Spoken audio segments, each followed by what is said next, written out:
کیا آپ جانتے ہیں کہ دنیا میں کچھ راز ایسے بھی ہیں جو بڑے بڑے اولیاء نے ہر کسی کو نہیں بتائے؟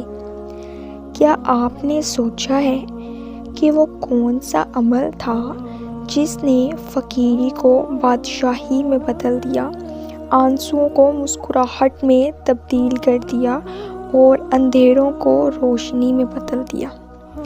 آج میں آپ کو وہی بتانے جا رہی ہوں، وہ راز جسے سن کر دل کانپ اٹھتا ہے، وہ راز جسے جان کر انسان اپنی پوری زندگی جو ہے وہ بدل سکتا ہے، اور وہ راز ہے استغفر اللہ۔ اولیاء اللہ ہر بات ہر شخص کو نہیں بتایا کرتے تھے، کیونکہ وہ جانتے تھے کہ ہر راز ہر دل کے قابل نہیں ہوتا۔ وہ فرماتے تھے، یہ ذکر اگر ناسمجھی میں پڑھا جائے تو عادت بن جاتا ہے، اور اگر سمجھ کر پڑھا جائے تو عبادت بن جاتا ہے۔ استغفر اللہ صرف الفاظ نہیں ہے، ایک لفظ نہیں ہے، یہ ٹوٹے ہوئے دل کی صدا ہے، یہ گناہ گار بندے کی آخری امید ہے۔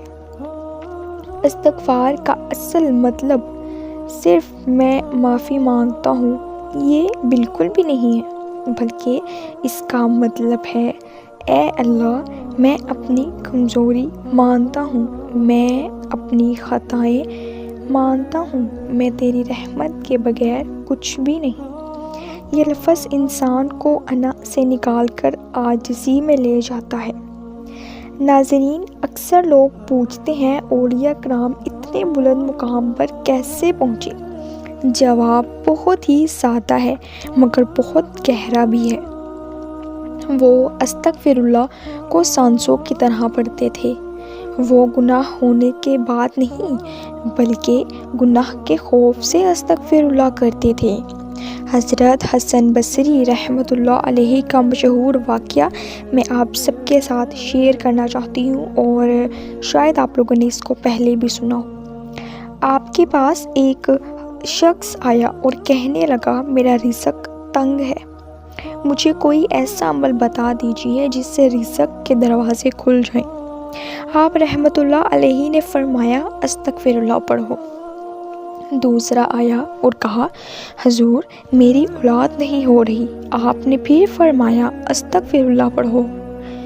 تیسرا آیا اور کہنے لگا، بارش نہیں ہو رہی۔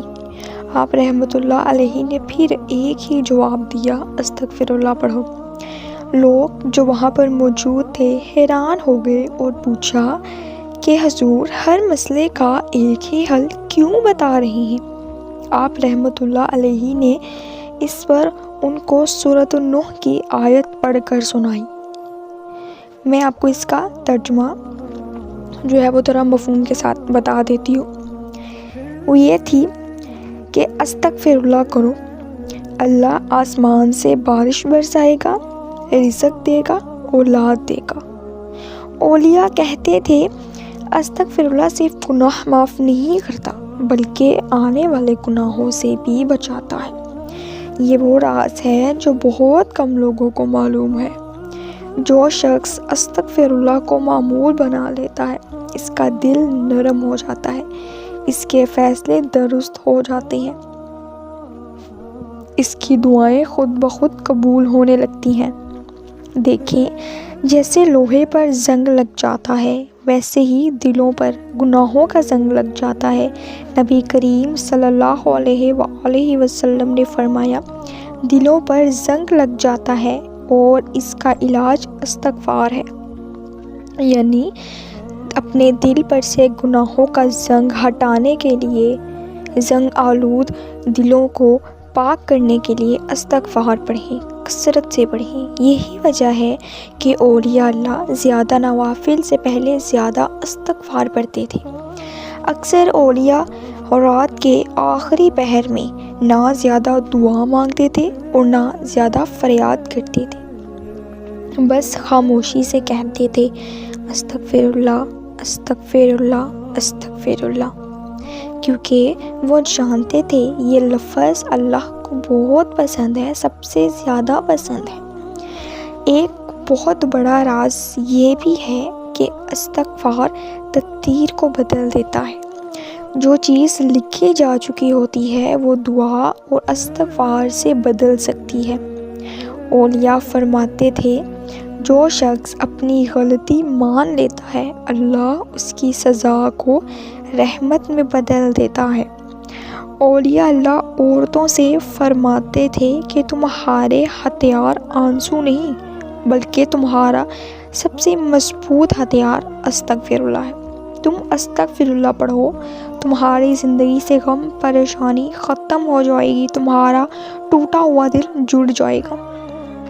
جو عورت خاموشی سے دل ٹوٹنے پر استغفر اللہ کرتی ہے نا، اللہ اس کے حق میں ایسے فیصلے کرتا ہے جو دنیا سوچ بھی نہیں سکتی۔ دیکھیں، یہ بہت بڑی حقیقت ہے کہ آج کا انسان بے سکون ہے، حالانکہ اس کے پاس سب کچھ ہے۔ پھر کیوں ایسا کیوں ہے؟ کیونکہ وہ استغفر اللہ سے دور ہے۔ اولیاء فرماتے تھے، جو استغفار کو پکڑ لیتا ہے اسے سکون خود پکڑ لیتا ہے۔ یہ بات بہت کم بتائی جاتی ہے کہ استغفر اللہ انسان کے دشمنوں کو بھی نرم کر دیتا ہے، کیونکہ جب بندہ خود کو اللہ کے سامنے جھکا دیتا ہے تو اللہ دنیا کو اس کے سامنے جھکا دیتا ہے۔ یہاں پر میں عمل کا طریقہ کار بتاتی ہوں۔ یہ اولیاء کا بتایا ہوا آسان ترین عمل ہے۔ فجر کے بعد 100 مرتبہ استغفار پڑھیں، عصر کے بعد بھی 100 مرتبہ اور سونے سے پہلے 100 مرتبہ۔ لیکن یہ شرط ہے کہ دل حاضر ہو اور زبان سچی ہو۔